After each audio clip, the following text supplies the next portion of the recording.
नमस्कार, मैं हूं दीपिका भूटानी और आप देख रहे हैं प्रॉपर्टी प्लस। पिछले हफ्ते हमने आपको दिखाया था कि कैसे विकास हुआ एसपीआर का, और इस हफ्ते हम आपको बताएंगे कि एनपीआर में कितनी ग्रोथ देखने को मिली। साथ ही रेजिडेंशियल और कमर्शियल मार्केट में क्या है विकल्प। आपको ये भी दिखाएंगे कि प्रॉपर्टी के दामों में कितनी आई है कमी। तो चले शो की शुरुआत करने से पहले नजर डाल लेते हैं हेडलाइंस पर। एनपीआर में निवेश करने से कितना मिलेगा फायदा, रेजिडेंशियल कमर्शियल में क्या है विकल्प, मंदी के दौर में कितनी सस्ती हुई है प्रॉपर्टी। 2017 के अंत तक एनपीआर का काम हो सकता है पूरा, कनेक्टिविटी बढ़ने से कितने बढ़ सकते हैं दाम, बिल्डर्स और बायर्स के 50,000 करोड़ रुपए हुए निवेश। मंदी के इस दौर में रेजिडेंशियल प्रॉपर्टी बेचने से क्या मिलेगा फायदा, प्रॉपर्टी बेचने से पहले किन बातों का रखें ध्यान, जानिए एक्सपर्ट्स का नजरिया। दिल्ली में रेजिडेंशियल ऑप्शंस की कमी ने निवेशकों और होम बायर्स को गुरुग्राम की तरफ जाने को मजबूर किया, और न्यू गुरुग्राम में महंगी होती जमीन के चलते न्यू गुरुग्राम का विस्तार हुआ, और ये एक अहम हिस्सा बना एनपीआर का। एनपीआर यानी नॉर्दर्न पेरिफेरल रोड। पिछले 6 से 7 सालों में एनपीआर में कितनी हुई है ग्रोथ और कनेक्टिविटी के लिहाज से कितनी हुई है डेवलपमेंट, देखते हैं हमारी इस खास रिपोर्ट में।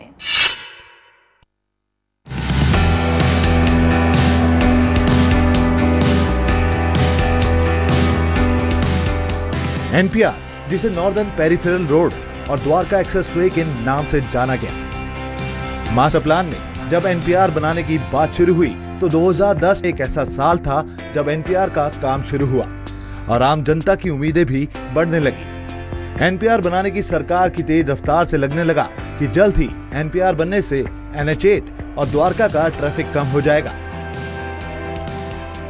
एनपीआर, जो कि साउथ वेस्ट दिल्ली के पास लगता है, एक ऐसा इलाका है जिसे द्वारका एक्सप्रेसवे और NH8 भी कहा जाने लगा।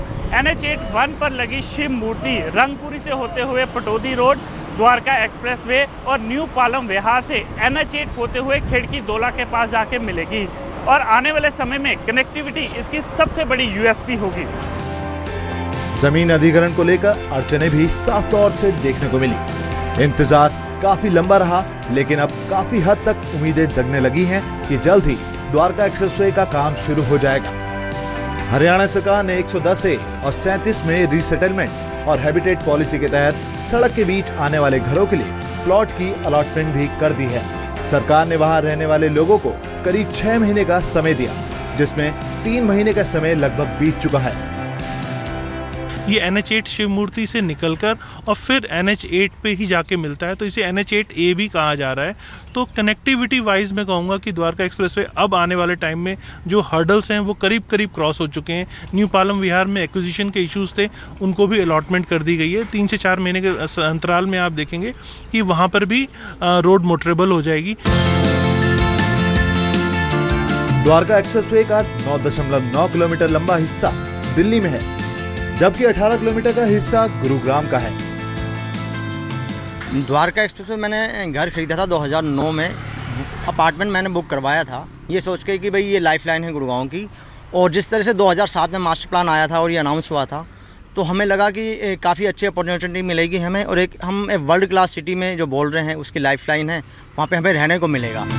हालांकि दिल्ली और गुरुग्राम को जोड़ने वाला द्वारका एक्सप्रेसवे में दिल्ली वाले हिस्से में जल्द ही जमीन अधिग्रहण का काम शुरू हो जाएगा। सूत्रों के मुताबिक NHAI ने द्वारका एक्सप्रेसवे के प्लान में कुछ बदलाव किया है।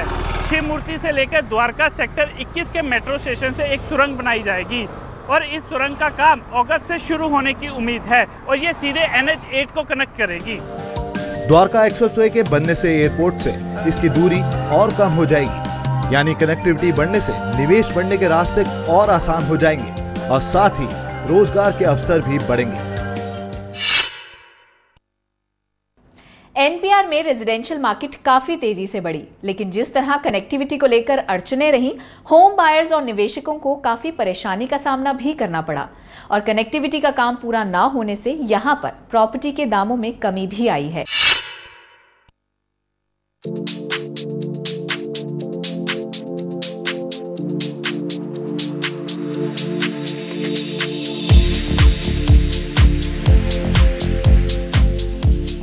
खुली सड़कें, ग्रीनरी से भरपूर और बेहतर कनेक्टिविटी किसी भी बिल्डर के लिए प्रोजेक्ट्स लॉन्च कर मुनाफा कमाने के लिए काफी है। और खासकर जब बात मास्टर प्लान में सब कुछ बताया गया हो तो बिल्डर्स का आना लाजमी है। आने वाले समय में अपार ग्रोथ की संभावनाओं को देखते हुए 2010 में बड़े बिल्डर्स ने रेसिडेंशियल प्रोजेक्ट्स लॉन्च किए और बिक्री भी खूब हुई।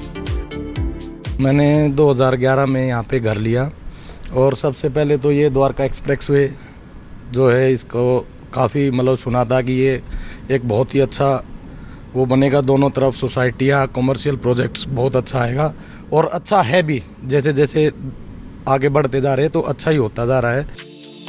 होम बायर्स ने भी फ्लैट लेना इसलिए ठीक समझा क्योंकि हर कोई खुले वातावरण में रहना चाहता है। निवेश के नजरिए से भी अगर किसी ने प्रॉपर्टी खरीदी होगी तो 7 साल में काफी रेट्स बढ़ चुके हैं। इसका मेन यूएसपी द्वारका एक्सप्रेसवे का है। ये दिल्ली से बिल्कुल लगता हुआ एक एरिया है। एयरपोर्ट से इसकी डिस्टेंस बहुत पास है और NH8 से पैरेलल आप इसे कह सकते हैं। द्वारका एक्सप्रेसवे को पैरेलल कनेक्टिविटी है इसकी NH8 से। दूसरे शहरों की तरह NPR को पूरे योजनाबद्ध तरीके से तैयार किया गया है और इसे कई सेक्टर्स में बांटा गया है। NPR सेक्टर 81 से लेकर 115 तक बसा हुआ है। बढ़ती कनेक्टिविटी को देखते हुए यहाँ पर निवेशकों और बायर्स ने लगभग 50,000 करोड़ रुपए इन्वेस्ट किए हुए हैं। हालांकि सरकार भी चाहती है कि द्वारका एक्सप्रेसवे का काम काफ़ी तेज़ी से पूरा हो, लेकिन अगर आप मंदी के इस दौर में यहाँ पर इन्वेस्ट करने की सोच रहे हैं तो आने वाले समय में एक अच्छा रिटर्न मिल सकता है। NPR में रेसिडेंशियल प्रॉपर्टी की बात की जाए तो पहले सेक्टर 81 में रेसिडेंशियल प्रॉपर्टी के रेट्स 5400 से 6200 रुपए प्रति स्क्वायर फीट थे, जो कि अब कम होके 4500 से 5200 रुपए प्रति स्क्वायर फीट रह गए हैं। यानी कीमतों में 15 से 17% की कमी आ चुकी है। सेक्टर 83 में रेसिडेंशियल प्रॉपर्टी 4200 से 5700 रुपए में बिक रही है और कीमतों में करीब 12 से 16% की कमी आ चुकी है। सेक्टर 84-86 की बात करें तो यहाँ पहले रेट्स 4700 से 6200 रुपए का था, जो अब कम होके 3600 से 5200 रुपए प्रति स्क्वायर फीट रह गया है। सेक्टर 102 में फ्लैट का रेट अभी 3400 से 4400 रुपए है, जबकि पहले यही प्रॉपर्टी 4600 से 5400 रुपए प्रति स्क्वायर फीट में बिक चुकी है। सेक्टर 103 की तरफ नजर दौड़ाई जाए तो अभी रेसिडेंशियल प्रॉपर्टी 3800 से 4200 रुपए प्रति स्क्वायर फीट में बिक रही है, जबकि पहले इसका रेट 4500 से 5200 रुपए प्रति स्क्वायर फीट था। यानी कीमतों में 16 से 20% की कमी आ चुकी है। सेक्टर 109 में अभी रेट 4700 से 6600 रुपए प्रति स्क्वायर फीट है, जबकि इससे पहले प्रॉपर्टी 6500 से 7500 रुपए प्रति स्क्वायर फीट में बिक चुकी है। सेक्टर 110A में रेसिडेंशियल प्रॉपर्टी का पहले रेट 6500 से 7500 रुपए प्रति स्क्वायर फीट था, जो कि कम होके 5700 से 6600 रुपए प्रति स्क्वायर फीट रह गया है। यानी कीमतों में 10 से 12% की कमी दर्ज की जा चुकी है। सेक्टर 111 में फ्लैट्स का रेट 6200 से 7600 रुपए प्रति स्क्वायर फीट था, जो कि कम होके 5 से 7000 रुपए प्रति स्क्वायर फीट रह गया। यानी कीमतों में 8 से 20% तक कमी आ चुकी है। जो पहले प्राइसेस थे 2010, 2011 उससे अभी तकरीबन 25-30% प्राइसेस कम हो गए हैं। सो आज राइट टाइम है। डेफिनेटली जब यहाँ पर पूरी सड़कें बन जाएंगी, मेट्रो कनेक्टिविटी हो जाएगी, प्राइसेस कुछ से कुछ होंगे। यानी कहा जा सकता है कि जिस तरह से अभी रियल एस्टेट पर मंदी के बादल छाए हुए हैं और बिल्डर्स भी इन्वेंट्री क्लियर करना चाह रहे हैं, ऐसे में बार्गेनिंग करके आप कम रेट्स में अच्छी प्रॉपर्टी खरीद सकते हैं। किसी भी मार्केट की रेजिडेंशियल मांग को पूरा करने के लिए जरूरी होता है वहां पर कमर्शियल मार्केट का विस्तार होना। इसीलिए एनपीआर में कई बिल्डर्स ने अपने वहां पर कमर्शियल प्रोजेक्ट्स लॉन्च किए हैं और कई एमएनसीज वहां पर ऑफिस स्पेस भी ले रही हैं।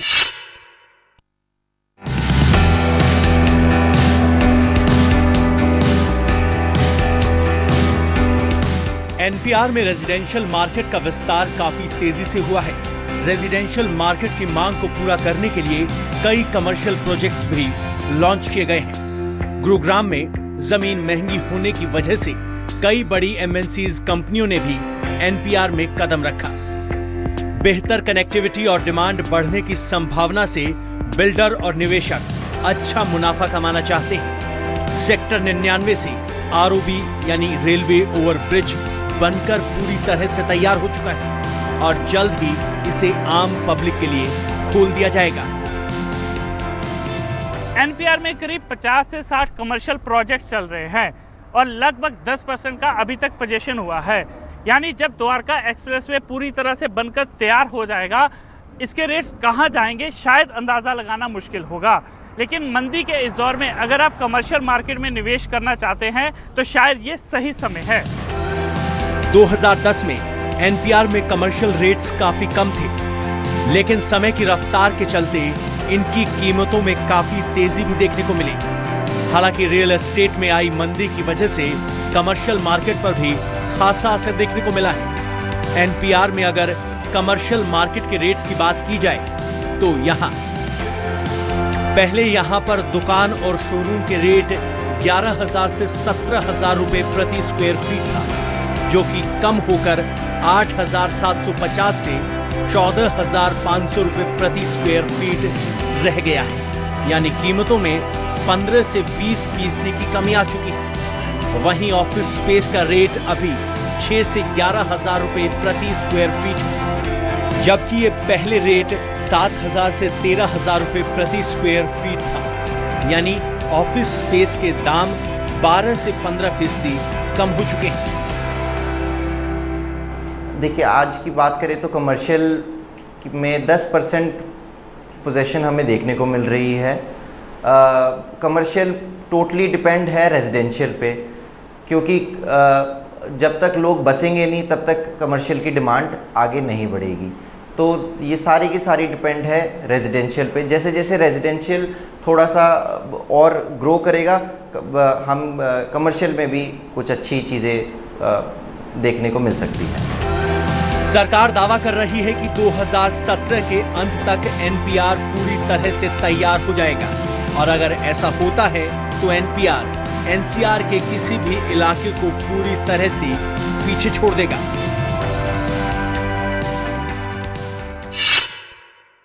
अगर आपने 5, 6, 7 साल पहले फ्लैट में निवेश किया है और आपको अच्छे रिटर्न मिल रहे हैं, तो क्या मंदी के इस दौर में आपको उसे बेचना चाहिए या अभी और इंतजार कर लेना चाहिए?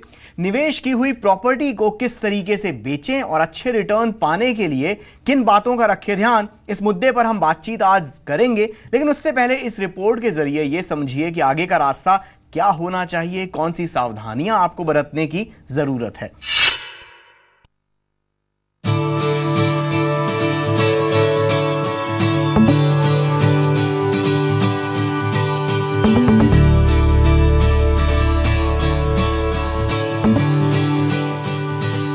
रियल एस्टेट में मंदी के बादल छाए हुए हैं और हर कोई चाहता है कि कम रेट्स पर प्रॉपर्टी की खरीद की जाए। तो दूसरी तरफ जिसने प्रॉपर्टी बेचनी है उसकी कोशिश यही रहती है कि मंदी के इस दौर में ज्यादा दाम मिले। प्रॉपर्टी बेचने से पहले कई एस्पेक्ट्स पर ध्यान देने की जरूरत है। आइए आपको बताते हैं कि अगर आप फ्लैट बेचने की तैयारी कर रहे हैं तो किन किन बातों का ध्यान रखें। 3 से 4 अच्छे ब्रोकर्स से फ्लैट की कीमत का अंदाजा लगाना चाहिए। फ्लैट्स को अच्छी तरह से साफ रखिए। फ्लैट की लाइटिंग की तरफ ध्यान देने की जरूरत है ताकि खरीदार को अच्छी तरह से फ्लैट की कंडीशन का पता चल सके। फ्लैट बेचने से पहले रिपेयर का काम पूरी तरह से करवा लेना चाहिए। प्रॉपर्टी के पेपर्स क्लियर होने चाहिए। डील किसी अच्छे ब्रोकर के जरिए ही करनी चाहिए। फ्लैट बेचने में जल्दबाजी नहीं करनी चाहिए। फ्लैट में लगी एसेसरीज को साथ में ही बेचें। फ्लैट को ऑनलाइन रजिस्टर जरूर करें। मंदी के इस दौर में रेजिडेंशियल प्रॉपर्टी बेचने का मन बना रहे हैं तो कुछ बातें ध्यान में रखकर आप अच्छे दाम पा सकते हैं। गौरव खोसला, सी मीडिया। इस पूरे मुद्दे पर बातचीत करने के लिए हमारे साथ जुड़े हैं प्रॉपर्टी एक्सपर्ट ललित टेकचंदानी, जो कि डायरेक्टर हैं IHPL के, और साथ ही हमारे साथ जुड़े हैं सुरेश गर्ग जी, जो CMD हैं निराला वर्ल्ड के, और लीगल एस्पेक्ट समझने के लिए हमारे साथ जुड़े हैं प्रॉपर्टी लॉयर सुधीर कटपालिया। सबसे पहले ललित जी, आपसे मैं पूछना चाहता हूं कि पिछले 3 सालों में रेसिडेंशियल मार्केट का जो ट्रेंड जो चल रहा है, पूरे सेक्टर डाउन चल रहा है, और आने वाले समय में प्रॉपर्टी का ट्रेंड आपको क्या लगता है? किस तरीके से डेवलपर्स जो हैं क्या स्ट्रैटेजी लेकर आएंगे इस चीज में? देखिए, जो रियल एस्टेट है उसको 2 चीजें गवर्न करती हैं। एक तो डिमांड एंड सप्लाई का एक फैक्टर रहता है जो कि उसके प्राइस ऊपर जाने में, नीचे आने में, और दूसरा एक बहुत ही इंपॉर्टेंट एस्पेक्ट है जो कि है सेंटीमेंट्स। अगर हम बात करें इस समय डिमांड और सप्लाई की, तो कोई इसका इतना महत्व नहीं है। आज की डेट में जो मार्केट जिस हालात से गुजर रहा है उसका इतना महत्व नहीं है, लेकिन जो सेंटीमेंट्स हैं वो बहुत ही नेगेटिव हैं। तो नेगेटिव सेंटीमेंट्स के चलते हुए इस समय मार्केट में कॉन्फिडेंस की ज़रूरत है, एक ट्रांसपेरेंसी की ज़रूरत है, जो कि हमने देखा कि रियल एस्टेट बिल के आने से थोड़ा बहुत लोगों में कॉन्फिडेंस आया है। भरोसे की सख्त ज़रूरत है पूरे सेक्टर को। सुरेश जी, आप क्या कहना है इस पूरी बात में? आज की डेट में अगर वो किसी प्रॉपर्टी को सेल ऑफ करना चाहता है तो उसके फंड की रिक्वायरमेंट क्या है? अगर उसने फंड ब्याज पे लेके लगाया हुआ है या बैंक से लोन लेके प्रॉपर्टी परचेज की हुई है, तो बेटर है कि वो अपनी प्रॉपर्टी को सेल ऑफ करके अपनी लायबिलिटी को ख़त्म करे और ब्याज को ख़त्म करे। और अगर उसने इंटरेस्ट फ्री पैसा है, उसकी अपनी इन्वेस्टमेंट है, तो ये टाइम मेरे हिसाब से सूटेबल नहीं है सेल करने के लिए, क्योंकि मार्केट में अभी रेट बहुत ज़्यादा अच्छे नहीं हैं। आने वाले टाइम में, जैसे कि ललित जी ने बताया कि रेरा आने वाला है, और रेरा के साथ में बायर का कॉन्फिडेंस भी आएगा और एक ट्रांसपेरेंसी भी आएगी, और GST भी आ रहा है और रेरा भी आ रहा है। ये दोनों ही रियल एस्टेट की कॉस्टिंग को बढ़ाएंगे, ये रेजिडेंशियल की कॉस्टिंग को बढ़ाएंगे, क्योंकि GST 12% आ रहा है, जो पहले सेल टैक्स सर्विस टैक्स 4.5% था। ऐसे ही रेरा आ रहा है, उसके अंदर भी काफ़ी ऑब्लिगेशन बिल्डर के बढ़ेंगे, तो वो कंस्ट्रक्शन कॉस्ट को इंक्रीज करेंगे। ललित जी, एक सवाल मैं आपसे और एक पूछना चाहता हूं कि रिसेंटली पिछले 1 साल में बहुत ज़्यादा फर्क आया रूल्स रेगुलेशन में। फॉर एग्जांपल, जैसे सुरेश जी ने बताया कि GST लागू होने वाला है, इसके अलावा डिमोनेटाइजेशन हुआ पिछले साल, फिर रेरा भी अब लागू हो रहा है। तो ऐसे में पूरे सेक्टर के ऊपर क्या फ़र्क पड़ेगा, और बायर्स जो हैं वो अब किस तरीके की प्रॉपर्टी में ज़्यादा इन्वेस्टमेंट कर, क्या उनके बाइंग जो हैबिट है, जो मूड है, उसमें भी फर्क आने की उम्मीद है, लग रहा है आपको? देखिए, बिल्कुल, क्योंकि इस समय बायर को यह था कि मैंने आज की डेट में भी ऐसे बायर्स हैं जिन्होंने 7 साल पहले इन्वेस्टमेंट की थी, उस जमीन पे आज तक एक ईंट नहीं रखी गई है। तो ये चीज़ें बहुत ही नेगेटिव चीज़ें थी मार्केट के लिए। इस समय जैसे कि हम बात कर रहे थे अभी कि रेरा आने से थोड़ी सी कॉस्टिंग बढ़ेगी, GST आने से थोड़ी सी कॉस्टिंग बढ़ेगी। बायर को प्रॉब्लम नहीं है थोड़े से पैसे ज़्यादा देने में, लेकिन उसको एक पीस ऑफ माइंड चाहिए। जिस चीज़ के लिए वो इन्वेस्टमेंट करने आया उसको वो चीज़ चाहिए। तो मेरे को अगर 1-2 लाख रुपए फालतू देने भी पड़ रहे हैं, हाँ, लेकिन मेरे को ये गारंटी है कि 36 महीने में मेरा मकान तैयार करके मेरे को मिलेगा, उसकी वर्कमैनशिप अच्छी होगी, उसकी क्वालिटी अच्छी होगी, और उसके साथ साथ जो आपका जो रेरा में एक और क्लॉज आया, जो कि एक पहले होता था कि 2 साल तक की लायबिलिटी कोई भी स्ट्रक्चरल डिफेक्ट में बिल्डर की रहती थी, वो भी उन्होंने इंक्रीज करके 5 साल किया है। तो ये चीजें हैं जो कि एक बहुत ही अच्छी चीज है ये बायर के लिए। तो मेरे हिसाब से अगर आप अच्छी चीज दे रहे हैं, आपकी लोकेशन अच्छी है, आप जहां पे प्रॉपर्टी बना रहे हैं उसके आसपास की इंफ्रास्ट्रक्चर अच्छा है, तो बायर को 1 लाख, 2 लाख, 3 लाख रुपए ऊपर देने में कोई प्रॉब्लम नहीं है। रिसेंटली अभी कुछ और, सुधीर, आपको मैं डिस्कशन में लाना चाहूंगा कि दरअसल कई प्रॉपर्टीज में होम बायर्स ने इन्वेस्टमेंट किया, उनको पोजेशन ही नहीं मिला, और उसमें से कई बायर्स चाहते हैं कि भाई हमें अपना पैसा वापस चाहिए। तो ऐसे में जो ऐसे डिलेड प्रोजेक्ट्स हैं, तो ऐसे में बायर को क्या चीज़ करनी चाहिए? कैसे वो डेवलपर से अपना पैसा वापस ले, या मनी रिकवरी कैसे कर सकता है? कानून में इसके लिए क्या प्रावधान है? देखिए, पहली बात तो ये है कि जब तक ये बाज़ार में थोड़ी मंदी चल रही है, तो फर्स्ट ऑफ ऑल इन्वेस्टमेंट के लिए it's not a good time, क्योंकि बहुत सारे स्ट्रक्चरल चेंजेस होंगे मार्केट में। रेरा आ रहा है, GST आ रहा है, तो उसके लिए थोड़ा सा वेट करना चाहिए इन्वेस्टमेंट के लिए। सेकेंडली, विद रिस्पेक्ट टू कि बहुत सारा डिले हुआ है और प्रोजेक्ट्स में लोगों को अपने घर नहीं मिल पाए हैं, उसके लिए कानून में काफ़ी अच्छे प्रावधान है, whereby they can move to consumer courts, जो उनके घर के पास में ही है, और वहाँ पर वो एग्रीमेंट्स वगैरह दिखा के वो दिखाएं उनको डिले हुआ है, पोजेशन आज तक नहीं मिला है, पोजेशन के लिए वो डालें कंप्लेंट, कोर्ट उनको विद इंटरेस्ट 12% पे दे रही है जहां जहां बिल्डर की तरफ से डिले हुआ है। इनफैक्ट रेरा के अंदर ये प्रावधान है कि जो अंडर कंस्ट्रक्शन प्रॉपर्टीज हैं वो भी रेरा के अंदर आएंगी और उनके रेरा के अंदर ही उनका समाधान मिलेगा with in the period of 90 days. तो उसके बेसिस पे उनको थोड़ा वेट करना चाहिए, रेरा के अंदर डायरेक्टली फोरम के अंदर जाना चाहिए और वेट करके उस वहां एडजुडिकेटिंग बॉडी के अंदर they should file there complaints and उनको विद इंटरेस्ट वो प्रॉपर्टी भी मिलेगी और इंटरेस्ट भी मिलेगा डिले का। तो ये जो आई थिंक जो आया है मैकेनिज्म थोड़ा टाइम लगेगा बट ये कंज्यूमर्स के लिए एंड यूजर्स के लिए बहुत ही फायदेमंद है। सुरेश जी, मैं आपसे पूछना चाहता हूं कि एक बार हम अपने टॉपिक पर दोबारा वापस लौटते हैं कि प्रॉपर्टी अगर जैसे हम सब जिसे कहा जाए कई बार इन्वेस्टमेंट के पर्पज से ही प्रॉपर्टी खरीदी जाती है, रहने के लिए भी खरीदी जाती है तो इन्वेस्टमेंट के लिए भी। तो ऐसे में सपोज मुझे अपना फ्लैट बेचना है, तो ऐसे में क्या सही रास्ता होता है, क्या चीजें ध्यान में रखनी चाहिए अगर मुझे अपनी रेसिडेंशियल प्रॉपर्टी को बेचना है? तो रेजिडेंशियल प्रॉपर्टी अगर सेल करनी है तो ये राइट टाइम है या कुछ इंतजार करना चाहिए, ये देखने के लिए जो आज पॉइंट हम डिस्कस कर रहे हैं कि कल जीएसटी लगने वाला है, रेरा आने वाला है, तो जीएसटी जो अंडर कंस्ट्रक्शन प्रॉपर्टी है उसकी वैल्यू को बढ़ाएगा, उसकी कॉस्टिंग को बढ़ाएगा। तो ऑब्वियसली जो उसकी प्रॉपर्टी है उसकी भी वैल्यू कुछ बढ़ने वाली है। अगर मान लीजिए मार्केट में सब चीज़ों के रेट बढ़ेंगे तो उसके पास जो प्रॉपर्टी है उसके रेट नहीं बढ़ेंगे, ऐसा नहीं हो सकता जब तक कि उसने राइट जगह इन्वेस्टमेंट अगर किया हुआ है। तो अगर उसने इन्वेस्टमेंट ही रॉन्ग जगह कर दिया है, जहाँ वो फंस गया उसकी बात मैं नहीं कर सकता हूँ, लेकिन अगर उसकी इन्वेस्टमेंट राइट जगह है तो अगर पूरी मार्केट में अगर किसी भी प्रोडक्ट की वैल्यू बढ़ेगी, कॉस्टिंग बढ़ेगी, सेल प्राइस बढ़ेगी तो ओबियसली उसकी भी बढ़ेगी। तो उसको इस टाइम पर थोड़ा इंतजार कर लेना चाहिए कि जीएसटी लगने के बाद, रेरा लगने के बाद में कॉस्ट में क्या इफेक्ट आता है। अगर वो थोड़ा इंक्रीज होकर आता है तो उसको भी थोड़ा उसका बेनिफिट मिलेगा। ललित जी, इसी टॉपिक को मैं थोड़ा सा और आपसे समझना चाहूंगा कि दरअसल इसमें सही वक्त क्या है। मैंने सिर्फ इन्वेस्टमेंट पर्पस के लिए कहीं एक फलाना जगह पर मैंने एक प्रॉपर्टी खरीद के रखी हुई है जिसे जब मुझे सही वक्त लगेगा तब मैं उसे बेचूंगा और प्रॉफिट कमाऊंगा। तो ऐसे में वो सही वक्त क्या होता है? जैसे कि आपने ये प्रोग्राम स्टार्ट किया था, आपने बोला कि 5 से 7 साल में क्या हुआ। 5 से 7 साल पहले जिसने प्रॉपर्टी ली है उसकी प्रॉपर्टी एटलीस्ट ना करते डबल जरूर हुई है। आज की डेट पे भी मैं आपको बता रहा हूं, जिसने 5 साल पहले प्रॉपर्टी ली थी उसकी प्रॉपर्टी डबल है। हाँ, अब लोगों को यह लगता है कि मेरी जो प्रॉपर्टी है वो 35 लाख पहुंच गई थी, लेकिन आज मार्केट में वो 27 लाख है, जबकि उसने ली वो 13 लाख रुपए की है। तो वो सोचता है कि नहीं, मेरे को घाटा हो रहा है। वो 35 की फिगर जो है वो उसके दिमाग में कहीं ना कहीं जो फिगर वो निकलती, वो घूमती रहती है। तो ये जो एक माइंडसेट होता है, आपको उसको उसको थोड़ा सा आपको सप्रेस करना पड़ेगा। होता क्या है, देखिए, अगर हम बात करें इस समय रियल एस्टेट की, अब जिसने प्रॉपर्टी बेचनी है, और 90% केसेस में ऐसी होता है कि प्रॉपर्टी बेच के लोग प्रॉपर्टी में ही इन्वेस्ट करते हैं, तो ये तो बैलेंस तो बना हुआ है। अगर आपकी प्रॉपर्टी डाउन है तो दूसरी प्रॉपर्टी भी डाउन है, आपकी प्रॉपर्टी अप है तो दूसरी प्रॉपर्टी भी अप है। सुधीर, आपसे मैं जानना चाहूंगा कि दरअसल प्रॉपर्टी बेचते वक्त क्या लीगल चीजें ध्यान में रखनी चाहिए, क्योंकि कोई भी नहीं चाहता कि आपने एक एसेट आपने बेचा और फिर किसी लीगल इशू में आप फंस जाएं। तो क्या वो चीजें ध्यान में रखनी चाहिए? देखिए, फर्स्ट ऑफ ऑल अगर प्रॉपर्टी आप बेच रहे हैं तो जो भी आपका सेलर बायर है, बायर से पहले आप उनकी पूरी जानकारी ले लीजिए।